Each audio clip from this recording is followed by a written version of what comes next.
Hogan's fundamentals were the grip, stance, and posture. By the way, he's my favorite. That's a personal preference. It's not a fundamental. I love him. I quote him all the time. I just think he's like a prophet when you read that book, 5 Fundamentals. So I do have a favorite. But the grip, stance, and posture.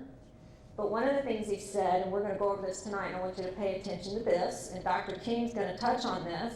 Bend the knees and the upper trunk remains erect. That's this kind of a setup. Sitting on the bar stool. Now I'm not here, there's not a lot of bend, that upper back was pretty erect. Now during Hogan's day, that was pretty much all the players. Do you remember that setup? Is everybody following me? I'm going to demo something. Here. How much bend do I have? I don't have very much, right? Wasn't that a typical setup? Arnold, Jack, you could, you know, the first 100 years of golf in America. Now we see a lot of what? See the difference? Lots of knee bend, upright spine versus this. And believe me, when Dr. King and I get to it, that's a big difference. It's one of the reasons, not just equipment is not the only thing responsible for why people are hitting the ball farther. And let's see, the other one, swing plane, that was one of his fundamentals, the order of movement, his sequence of movement, without knowing biomechanics and having what we have now in video, he's about 100% right on for a coil-on-coil swing. The exact sequence, what makes the shoulders turn on the downswing. He even says, Steve, I love this, he says the right shoulder is what moves the hips. I'm like jumping up and down going, where did this guy get this information that many years ago? He's absolutely correct. He just felt it. Something, he must have just figured it out. And then the waggle. Those were Hogan's fundamentals.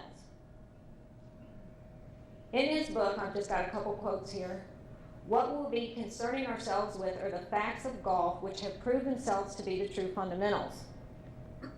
It has always struck me that these players succeed missing a knee, in spite of the placement of their feet. This is Hogan's quote on the stance. For I have been convinced since my early days in golf that there is one basic stance. Now how can that be true when you've got Nicklaus, one of the greatest players of all times? Arnold Palmer, was he both toes out? Yeah. So Hogan was convinced, especially for his swing, that was a preference, a personal preference to his personal swing, that right foot be squared off. But there isn't one basic stance because we know a lot of players that don't set up that way. Question, to date, are there any fundamentals in golf? And we're going to look at the definition of fundamental. It's on that front page. Come on, don't be afraid to talk. Are there? Any? Huh? Keep your head down. That's a good one. Well, wait a minute. Isn't there a lot of players that hit coming up? And they don't keep their head down through their shot? Could be. No, that was good. Anybody? Any fundamentals? So if I'm going to design a program based on the golf swing, I have to have fundamentals or I can't do it. Right? I got to know, how is their stance supposed to be? Where are they supposed to bend from? The knees, or they need to bend more from the hip? What takes the club away? The right shoulder or the left arm stretching this way? Do you see what I'm saying? When you really get into it and all the different ways that somebody can swing a club and do it well, that didn't help when it came to designing a program that was actually sports specific for golf. Okay, this is on your front page, so now we're going to look at what a fundamental is, because this is real foundation. It serves as an original source, central, a basis determining essential structure or function. I like this one, fundamental laws of the universe. We're going to look at those. That's how your clubs are designed to work. Basic facts of principles, a cardinal rule. Now, all the things that I put up before and everything I'd learned up until this time does not fit that definition. Those were personal preferences. They were not fundamentals. Are you following me? You're staying with me? Okay. Synonyms, I love some of these words. If something's really a fundamental, it's chief, it's leading, it's crucial, it's elementary, It's first, foundational, necessary, original, primary, structural. All of those words are great definition of what a fundamental is. What is it not? Anything in the golf swing that is secondary, consequent, dependent, indirect, subordinate, contingent, exterior, outside, anything about the swing that fits those things is not a fundamental, based on Webster's definition. So, is there anything about this that's a fundamental in the golf swing? It does nothing in and of itself but sit in a bag. Anything? No. Because it's not original. This is completely dependent, secondary, subsequent, exterior, outside, peripheral, completely dependent on what your body does and how your body moves. Because a club doesn't move by itself, right? So you guys following me? Newton's laws. Everyone knows your clubs are made based on the laws of centrifugal force. Did you know there's two forces? There's centripetal and centrifugal. Did you know that? Centrifugal moves towards center. Centripetal moves away from center. These are designed to work based on centrifugal force, meaning it's going to move away from center. It's your body. Where is center? Right here, your spine. It's the center of your body. So this club, if it's going to do what it's supposed to do, how are you supposed to move based on those laws? Towards center. Does that make sense? I lost everybody, didn't I? If this club is going to do what it's designed to do, you have to figure out a way that you move something towards center. Let's talk about takeaway. That's going to make this club move the opposite direction. Are you following me? Is that possible? Is there anything in your body? Now, I'm looking for fundamentals. The best fundamental I could come up with are these laws. This is how they're made. They make it this way. They test it this way. Before they put it in a box, they ship it to you. So how could I make my body? Is there a way to make it move and line up with these laws as much as I could in order to move this club? Is that possible? Does everybody know what iron byron is? You do. What is the original moving part on iron byron? Do the arms of the machine move on iron byron? It's a mechanical machine that mimics the golf swing. Club face comes through square every time. Do the arms move of the machine? What's moving the arms? There's something in the center that's doing this, right? And when it moves this way, the club and the arms of the machine move the opposite direction. So when you look at that machine, is there a way, and this is what my mind's going through, is there a way that the body can actually move that mimics the way these clubs are designed to work? And I can't get that answer from the best players in the world. Where is the only place I can get those answers? Anatomy. You are the golf swing. When somebody says the golf swing, well, what is that? It's not the club. It's not the swing plane. That's all subsequent. That's secondary. What is the swing? It's you. It's how you move. And there's thousands of ways to hit a golf ball, just thousands. There's only one way to make that move in your body, anatomy-wise. There is a way to do it, and there's only one way to do it. It's not multiple choice. There are answers to width of stance. There are answers to what moves the club. Because there are different ways that you could actually move it. Obviously, look at the best players in the world. So are you guys following me on this? Because if you don't get this, the rest of it, the anatomy part's not going to make any sense. I'm setting up a foundation here for what it is the muscle memory program is based on, why they're called new fundamentals. And they are new because it's not based on Tiger. I didn't ask, what if Tiger Woods played golf? I asked, what if God played golf? If you put a club in his hands, he knows the laws of physics of how these are made. He also knows the laws of anatomy. How would he move? Because obviously he's going to do it perfect. So you guys are all following me, yeah? Yeah, I have a question. So what you're stating then is that to move the golf club within the center to move the golf club away. Right. Well, I'm asking at this point, I was asking myself a question, is that possible? If that's how they're made, is there anything in my body that if I moved a bone, the only thing you can move is this, that's it. A muscle contracts, a bone moves.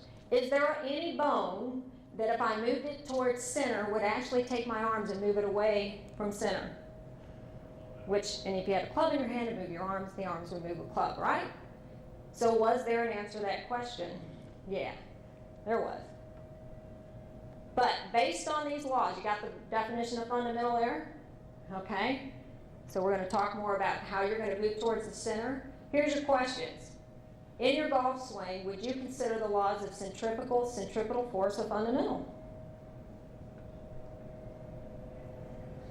Yeah, that's how they're made. I could say, without a share of a doubt, that's a fundamental. I can't say that my personal preference for a stance is a fundamental, because it's not. Are you with me? Okay. Next question. Can an opinion on what someone thinks he sees or feels be a fundamental based on that handout I gave you? It's an oxymoron. Cannot be. So even though Hogan was my favorite, that's a personal preference. I can't base my program on Ben Hogan. I got to have something a little more solid than that. Are you following me? Because when you got somebody like Jack Nicklaus, who's just as good, if not better, definitely won more tournaments, somebody, you know what, you're following me, right? Okay. Next question. Is a fundamental the cause or effect of the structure of something based on that definition? It has to be the cause. So when you're looking for true fundamentals, well, again, does it have anything to do with this? It does not. If your focus is on this, you're missing it. Because if you don't know how to move this thing right, what you got is just going to sit in your bag. So a true fundamental will be the cause of how that thing moves. Next question, is a fundamental the original action that causes a reaction? Come on, somebody answer the question. Yes, it has to be the action. And again, the club is a reaction. How about the swing plane? Is the swing plane a fundamental? I was going to say, go tell Jim Furyk that. How about Andy Roddick? Believe it or not, Tiger Woods, Andy Roddick, Barry Bonds all move pretty much the same. If you pull the skin off their body and look at their origin of movement, to me, anatomically, it looks the same. They have something different in their hand, but their fundamental movement pattern is the same, but their swing plane obviously is quite different, right? But their fundamental movement pattern is the same. Next question, can a reaction in and of itself be a fundamental? No. Knowing how to create an action that produces the desired reaction is fundamental to the learning process. True or false? The opposite of a fundamental is subsequent and dependent response to something that is the original and primary source. Very good. Centripetal force is the central internal center-seeking force. It moves towards center. Centrifugal force is the external peripheral center fleeing force. Which one's the action? Centripetal. Center. Something's got to move towards center. Now, wouldn't you want to know if there was something in your body that you could actually move towards center that would help you make that move? I mean, I would, if that's how the clubs are designed to work, absolutely. If God played golf, the action of the swing would be a movement towards center, centripetal force. Are you following my line of questioning here? Okay, so that's where I'm getting my fundamentals, because I can't base it on man. That's not to say they're not the best players in the world. There's 1,000 great ways to hit a golf ball. The issue is not whether they're right or wrong. The issue is whether it's a fundamental or not. And how do you base an exercise program that you want to be golf specific when I don't have any fundamentals to base it on? So now I do. If I ask the question of God, now I've got something. Okay, the anatomy. All this does, a muscle contracts and it moves a bone. That's it. What's the fundamental movement of the golf swing? Is it rotation? Is it lateral movement? What is it? Rotational. So the skeleton, the bones meet at the joints, they make a specific movement. Again, this is not multiple choice. There are specific muscles that will create rotation around your spine. You can use a less efficient source, but if I knew how to use the right ones, why would I want to use another source? Right? If I knew how to actually move from the middle. Now that's the hard part. The muscles. Now this is good. Has anybody got ingrained muscle memory patterns in their swing? So you ought to love this. This is taken right out of an anatomy book. Skeletal muscles are voluntary muscles because they can be consciously controlled. That is the truth. That is a fact. So I got ingrained muscle memory. When I get under pressure, it comes back. That's probably because you didn't change it, or you don't have, the brain doesn't have a new pattern. When it has a new pattern, and I've seen it 1,000 times, they can't even find their own swing because they actually changed it at this level with the brain. If they're just patching a swing fault, they can't change it. But if they go into the nervous system, we literally reprogram the sequence of movement and change it, they cannot find that old swing.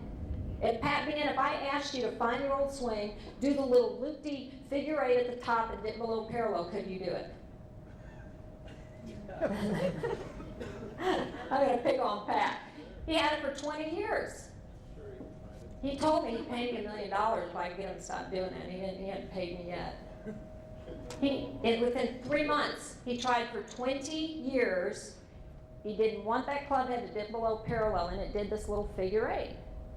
I didn't look at the club. I didn't look at his arms. I didn't look at his wrist. I looked at a sequence of movement. When his sequence of movement was right, well, lo and behold, he didn't have that problem anymore. I never addressed it. The only thing we did was that little T between we did something in the grip, and he doesn't even always do it. But in his sequence of movement and what was moving what, that swing fault disappeared. Interesting. The brain, in order for movement occurs, it first needs to be thought and then carried out. You teaching pros are probably familiar with that, right? The muscle memory part. But how does the brain learn that? This is the important part. It transforms them into sensations and stores them as memories. Where does the sensation come from? A muscle contraction. There is no sensation unless a muscle contracts. So we're back to fundamentals again. So if I want to program the correct muscle memory, if I can find the exact muscle that I want to contract to create the exact movement I want it to make move, if I can make that thing do it over and over and over and over, whether I'm doing it in a gym or where I'm doing it, I'm building muscle memory based on your fundamental 8th grade anatomy book. That's how it's done. So here's a little summary of what we just went through. A thought occurs, the bones linked together at the joints are moved by action of the muscle, the brain stores the sensations created by the muscle as memories. That's just how it happens. Anybody in here play a musical instrument? Nobody? Piano, guitar. You do? Okay. Well, let's say you decided to take up piano and you studied, you knew what fingers were supposed to hit what key for basic fundamental piano playing. Does that mean you can sit right up there and play the song? No, you know the notes, you know what fingers are supposed to hit what keys. That doesn't mean you can play the song. Why not? Because you have no muscle memory pattern to play it. The brain has information. It doesn't know how to do it. It knows what to do. It doesn't know how to do it. Does that make sense? Every golfer I know, you know exactly what I'm talking about. You know exactly what you want to do. You know exactly what you don't want to do, but what do you keep doing? You keep doing the same thing that you don't want to do. Why does your brain keep doing that? Because it doesn't know how. And if it doesn't know how are you going to teach it? It needs to know how to do what you want it to do. So giving the brain information doesn't cut it. It has to know how. So this combination, the right thought, which you can ask my clients, I'm meticulous about what they're thinking. The right thought is everything. Plus the correct movement in the feel and repetition, now we develop memory. So if you can do that over and over and over without question, unless you have a neurological disorder, you can create a new movement pattern. Question, the golf swing is ideally created by, now this is summing up everything we've learned up until this point. A, the momentum of the club, the feel of the club head, thinking about the club face and swing plane, focusing on my target, or voluntary moving specific bones in a specific sequence repeatedly until the brain has performed that exact movement enough times to create a muscle memory pattern. Which one's the correct answer? Come on. E. Now, without golf being involved in fitness, without golf being involved, I mean, golfers have only been working out, 10 years? I mean, I started back in 95, 96. So it's only been 10, 12 years since this fitness craze has hit the golf industry. So if you don't look at golf as an athletic sport, you have no reason to look at this stuff. Does that make sense? You're just not going to look at it that way. What's the exact movement of the golf swing? Rotation around the spine, an anatomical movement towards center, causing the arms and clubs to move away from center, both A and B. If it's possible. That would be it. That's the movement we're looking for. So when you combine those, and that's what we're going to show you here, and it is on the back of your handout, I did give you 4 fundamentals. But if you're looking at combining all of those, there were answers to that. It is in your handout of how that could actually happen. And what you would need to do and what bone you would need to move to actually get the club to move the way you want it to. This law here, this is another Newton's law, it's down here in black. All movement is either a push or pull. This is so important, okay? Now listen up. I hope I'm not losing you. I'm going to go as fast as I can. Is this a pull or a push? That's a pull. What is this? If I'm going to move a bookcase across the room, what if I did this? A pull moves towards center. It moves towards me. And a push does what? It moves away from center. I got a club in my hand. I'm going to take the club away. I can pull or push. Which one is correct? Based on Newton's laws, a pull moves towards center. So if I'm a right-handed golfer, I can take that left arm and left hand and I can do this. Is that moving away from center? I move from my left side. Or I can move from here. This is a push. This is a pull. They look similar. You can't tell by the naked eye. They're totally different. One is a push and one is a pull. According to the way your clubs are designed to work, which one is correct? It's a pull. If you're a right-handed golfer, pull back with the right side, pull through with the left. That's how your clubs are designed to work. If you say, put that left shoulder under the chin, you can do that. But you just move from what side? Yeah. You pushed. Inevitably, and some of my clients know this, we do a drill where they set up. If they take that left arm and they push this way, guess which direction their hips move? They move the opposite direction. Why is that? That's balance, counterbalance. We're back to Newton's laws again. You're not going to change that. If you do change it, it's dysfunctional. So that moves. Anybody ever seen that? Yes, I know you have. This move actually facilitates you getting on your right side. The other one backfires on you, and now you got a reverse pivot. Make sense? Okay, so anatomy actually is going to dictate, see these muscles right there? Those are the only muscles that can help you create rotation around the spine. And if you don't move your arms, if they're set up right in a dress, and you rotate, these muscles here rotate the hips and the torso. That's it. So if you can figure out a way to get those muscles to work, so your arms actually follow that movement, now you're more in line with the way that your clubs are designed to work. Does somebody have a time for me or watch? Sorry. Okay. This is out of Tiger's book. When I read it, I understand it, but I want to see if most golfers do. The key to good posture is matching up your torso and lower body so one can react to the other through the swing. He is correct. Can anybody define that? What's he mean? Power transfer. So swing back through. Yeah, there's a sequence. What he's saying is, and he's always said, I play my best when I feel connected. There is a key to having that upper torso turn connected with the lower turn. And it's the position of the shoulder blade. and I'm sure it's this. That has to be down. It has to be depressed. I can't go into all the reasons why, but I'm giving you that fundamental. If you can figure out a way to exercise, keep those things down. And Dr. King's going to expand on that. For injury prevention, it's critical. What happens when you push from the left side is you get this combination of this and this. So that shoulder blade does what? It moves up your back and across and over, right? So at that point, your arm took the club away, not your center. You're disconnected. If you do it during takeaway, most of the time the arms have just crossed over the body because that arm can make that movement without your body even moving.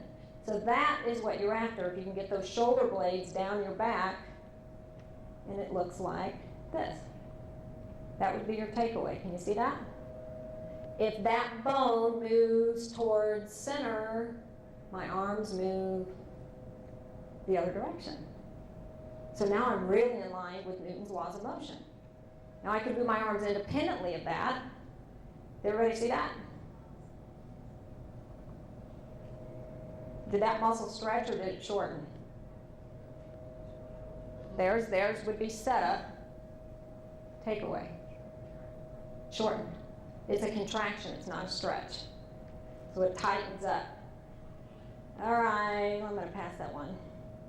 Torso and hip turn. Fundamental one, if when you set up, if your shoulder blades are down your back in that position, let me show you what it looks like. Every golf pro in here wants their students to have good posture, right? You got a lot of teachers here. Because if they're in good posture, you can get them to do what you want them to do better, right? So how do they get into good posture? If they know they're hunched over like this, how are you going to get them to straighten their back? I just told you. Shoulder blades down. So if the shoulder blades are up, it looks like this. If they're down, is my back straight? It's that simple. Now you're anatomically in a position to actually move from here. And if the person's really good, if they can glide that shoulder blade so the origin of movement took place here, then you're going to be even better off. Does that make sense? Is there any teachers here that have numerous times they want people to have better posture at address because they're setting up this way? So take that fundamental page home. They need to put their shoulder blades down. Now there's some problems that can arise when they do that, which the hands would be too close to the body, because if they're here and now they move here, the hands are too close. They got two options. You can either go back to the hunched over posture or you can bend more from the hip. Those are the only two anatomical options you got. Because they're here, they're going here, now you got to bend more from the hip, which is good, and Dr. King will tell you why that's good. Oh, I did? Okay. So if you take the club away from the right side, now you're in line with Newton's laws of motion. It's a pull. It's not a push. And I've had several clients who will go up and hit balls, and if they're getting ready to go out of town, if I can get them to get anchored and not make that lateral move, which is an easy thing to do, to get people to stop moving lateral. When they stop moving lateral, if I can get them to pull back to the right, pull through to the left, whoa, what a big difference that is. Well, they're just lining up more with Newton's laws. And it's an origin of movement isn't even a consideration. Okay, I'm going to bypass that because I'm running out of time. The width of stance and weight transfer, this is really important. I am going to move.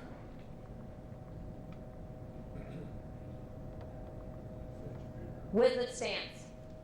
The width of the stance in the golf swing has always been based on what? The width of the shoulder. Is that correct? Has nothing to do with it. Absolutely nothing. It's your pelvis. It's the width of your pelvis and how your leg fits up in your pelvis.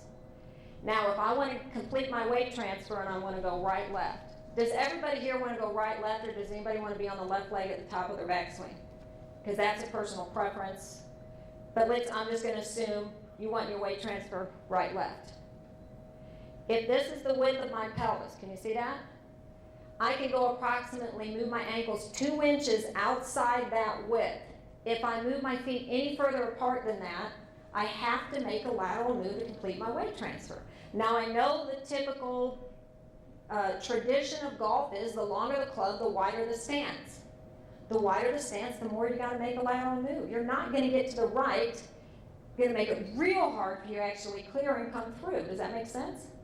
Now that's based on laws of anatomy. So when you narrow your stance and you go within the laws of anatomy, 2 inches, that ankle can be approximately 2 inches outside the center of the joint. Not here, the center. So if you're a guy and you're born with a really narrow pelvis, the wider your stance, the harder it's going to be to complete your weight transfer. You have to make a lateral move to clear your weight. Doesn't that make sense? So here I am, my feet's real wide. Can everybody see me? If I want to get on my right side, here's my head. I got to go here, and now I got to go 2 feet back over this way.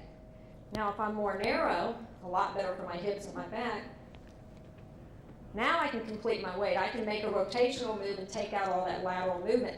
People have a lot of lateral movement because their feet are too wide. So then they move that direction.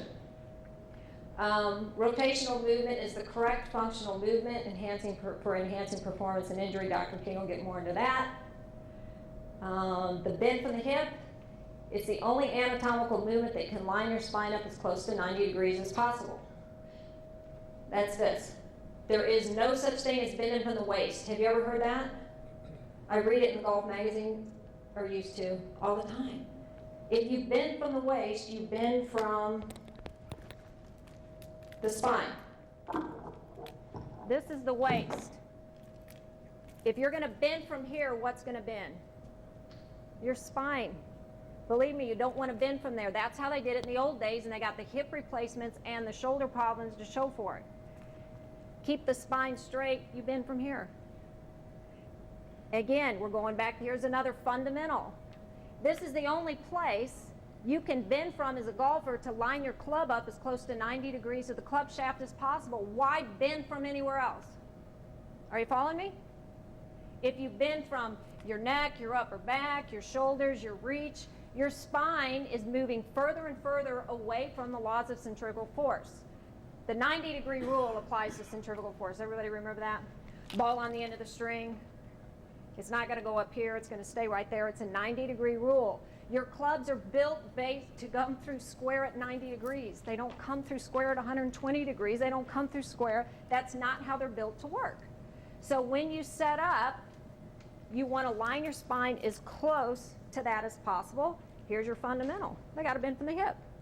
So you got a beginning golfer, what's the first thing you're going to teach him as a fundamental? Not to hit the ball, he's got to do this. Now he can be in a position to hit the ball correctly because he's bending from the right source. Make sense? The bend from the hip also, the bend from the hip engages the buttock muscles. Does anybody here ride a bike? Or rollerblade? You ride a bike? Anybody rollerblade? If I'm in this posture and I'm rollerblading, tell me what muscle's going to get really tired? My thighs. It would be my thighs because I'm kind of upright and I'm just going to town. I don't have a lot of bend from my hip. Can you see that? My spine's pretty erect and I'm going to town. Now there's a guy coming up behind me and he's bent over here. Now he looks like this. What's the difference? The first guy anatomically is not in a position to use his hips. He's not maximizing his ability to use the power in his hips. So as soon as he got a little more bend from the hip, now all of a sudden his skating stride looks totally different. If you're riding up a hill and you're racing on a long distance bike, would you keep your spine upright? Or would you bend over like this and pedal? Why do you bend over? What happens when you bend from the hip? You engage your hip. Period. It's that simple. Okay, these are some of the problems bending from the hip. The person might start hitting it fat. Performing 3,000 to 5,000 reps is required to learn the new movement pattern. We incorporate that all into the exercise program. I mean, that's kind of what we do. We always have them bent from their hip, so they're actually in that perfect golf setup. It gives their eye time to get used to it. And Dr. King's going to come up in a minute, but I'm going to put this up right before he comes up. This is an old article from Wall Street Journal. It's called Winning Back the Frustrated Golfer. And it said, despite the boom in courses and superstars, golf is losing as many players as it's gaining. Here's why they're quitting and what the industry can do about it. Did anybody catch that article? It was quite a while ago. Dropouts say in a survey the game is too difficult, too time-consuming, and too expensive. It's so difficult that about 2/3 of those who try the game quit because they don't think they will ever be able to play it respectfully. Do you think, based on these few fundamentals. If somebody set up, shoulder blades were down, they bent from the hip, they had the correct width in their stance. If those were adopted as basic fundamentals, I can promise you that person will play better. They're going to learn the game better. They're anatomically in a position to swing 10 times better, but they have to know how to set up that way. You can't just show them a picture of a tiger and say, here, set up like Tigger. You know, he's got a nice straight back. They got to know how to have a straight back. When your golf game is so painful, or is so bad it's painful, this is a great quote from one of the sports medicine doctors, it's not as simple as saying correct your swing and you won't have back pain. Clinical Stan Herring, clinical professor of sports medicine at University of Washington. Oftentimes the swing can't be corrected until you address the whole person. And that's kind of what we do. We have to look at the whole person. I have to have the right angles, the right bend, the correct movement that moves towards center, and that's what we're trying to do, is get them to move as best they can in those fundamentals. And again, the fundamentals are different. I'm basing my fundamentals on anatomy. They're not based on Ben Hogan, Tiger Woods, or Arnold Palmer. Ben Hogan, just as one faulty movement leads to others, each correct movement makes it that much easier to execute other moves correctly. Hi, Allison here. Thanks for watching that clip. And if you enjoyed it and you're interested in scheduling your own one-on-one Zoom lesson, just click the link below. Thanks.